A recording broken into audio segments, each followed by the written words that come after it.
To introduce our first laureate, we'll hear from Audrey GRAVITT, a 7th grader at Northall Middle School. She's a member of the sideline and competition cheerleading squads, the middle school theater and choral department, and a part of the Fellowship of Christian Athletes leadership team. Please help me welcome Audrey to the stage.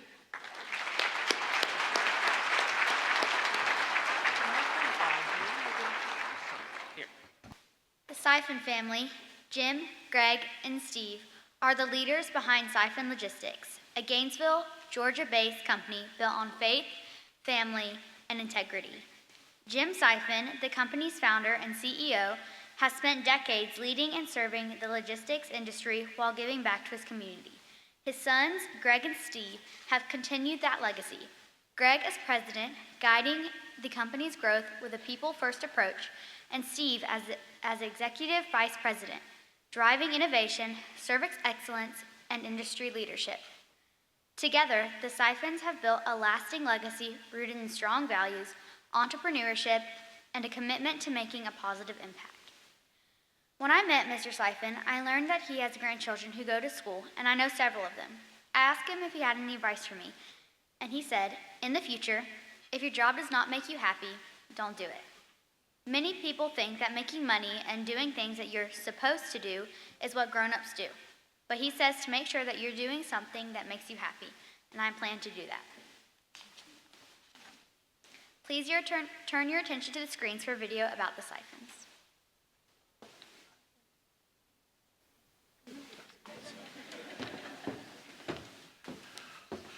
Yeah, God lets me live long enough. I'll put you through an internship at our company. and then we'll hire you and you'll be happy. You did a great job. Absolutely wonderful. I'll try to keep this short. There's so many things that I'd like to say. One of them is if y'all made a mistake by giving this award or honor to my family, just keep it to yourself. We'll move on. First thing I want to thank is God. He owns our company. He just lets us manage it for him. Next, I want to make sure that we give a great big amount of appreciation to our teammates at Syfan Logistics and our companies. After all, they're the ones that do the work. They're the ones that enable us to be able to contribute to our Christian foundation and then use it to help great causes around our community. I can't help but at the same time tell you that a big portion of our success is due to my wife, Gloria Jean, of 63 years. I married her when she was real young. She didn't know any better. You were young. I've often said that without her, I'd either be dead or in prison. So I really want to give you a great big thanks, Miss Gloria Jean.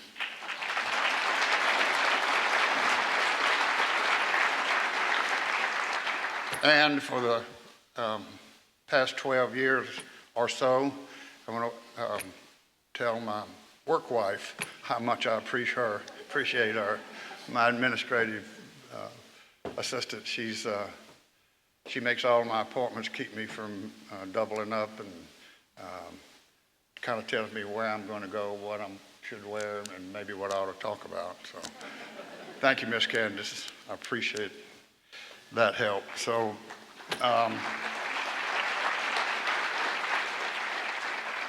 everybody knows that it's by the grace of God that we're able to give back to our community.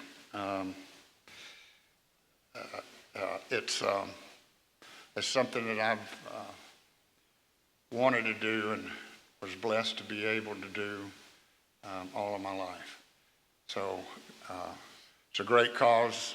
By the way, some of you know that I'm blessed enough and probably main reason is I gave enough money to Brian Kemp's campaign. He appointed me to be on the Board of Regents, and our whole reason for existence is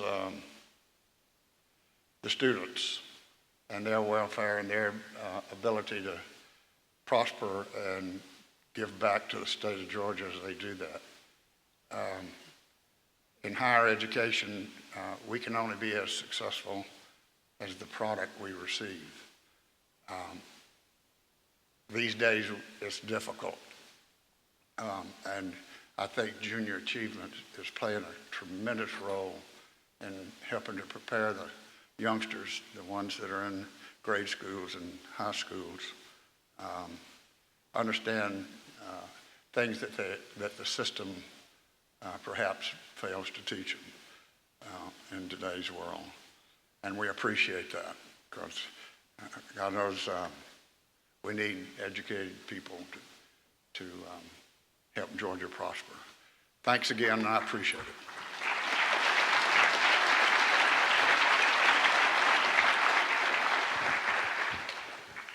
Hello, everyone. Well, as luck would have it, Dad, probably an hour before we got here, he said, just read through this and see what you think about it. And he handed it to me, and I handed him my phone. And I said, well, you can read through mine when I'm reading through yours. And I realized that I was reading mine when I was reading his, because they were the same. So this won't be long at all. But when Mark Stosby called me and told me that we had received this great honor, of course, humbled and very appreciative hit my mind. And then it hit me, I got to get up in front of a bunch of people and talk. I said, when is the last time I've done that? And I thought for a second, and I said, it was 1983 at the world famous North Hall High School with Miss Dean as my teacher. And I told her, I said, we're getting up in front of, I think it was the JC's or maybe the Rotary Club at the world famous McKibben's Holiday Inn luncheon, and we had to give a speech. And I said, I don't know if I can do it. I'm going to be nervous. And she said, well, if you get nervous, just think everybody in the crowd's in their underwear. So I apologize to y'all for that. So some of you could move back a little bit. But anyway, Frank Henry talked about the trailer, true story. Everybody starts from somewhere. Sam Walton, great story. We're nowhere near that, obviously, but same story. Dad had worked in the business for a while. I'd love to tell you that story, but that's a long one. And came home from school one day. I was a senior at North Hall, and he told us all together we're starting our own. And he had found this big office on Industrial Boulevard. It was a single-wide 30-year-old house trailer. I think it was $300 a month, and it was from here to the second table from the tracks. We went to Fast Eddie's under Green's Grocery and bought 4 $50 metal desks, and then went to the Big G store, bought some quality paint and spray painted those desks in the gravel parking lot. I still have my desk in my basement. And we pushed them together and went to work. And I was telling Miss Terry, ironic, the Springer Mountain Farms, Fieldale, I called Gus Arundel for a year. He was the freight planner at Fieldale at the time. It was 84. And just one day he answered the phone. He goes, Steve, he said, you've called me for a long time. And I said, Gus, I've called you for about a year. And he said, well, I've never given you a load. And I said, you haven't yet. And he said, well, we need to go get a burger. He said, I'll meet you at J. Lou's. And the next day we met at J. Lou's, and we started doing business the next week. So my dad is the entrepreneur. He's taught us a lot. I remember sitting down in that trailer, and he wrote out our business plan. And what I remember about it, he said 2 core principles. Number 1 is we're going to do what we say we're going to do, and we're going to do it every time. And right below that, he wrote number 2, and when we don't, we're going to make it right every time. So we can do that, and we've strived to do that. He also said in that trailer we'd be a $100 million company. And I was a senior at North Hall High School. Don't remember what I said or thought, but he's been right many times over. We've been blessed. It's not always profitable. We all know in business it's tough years, and they teach you a lot of perseverance, and it's not always about the money. And Gainesville, Georgia is a great place to live. So thank you all very, very much.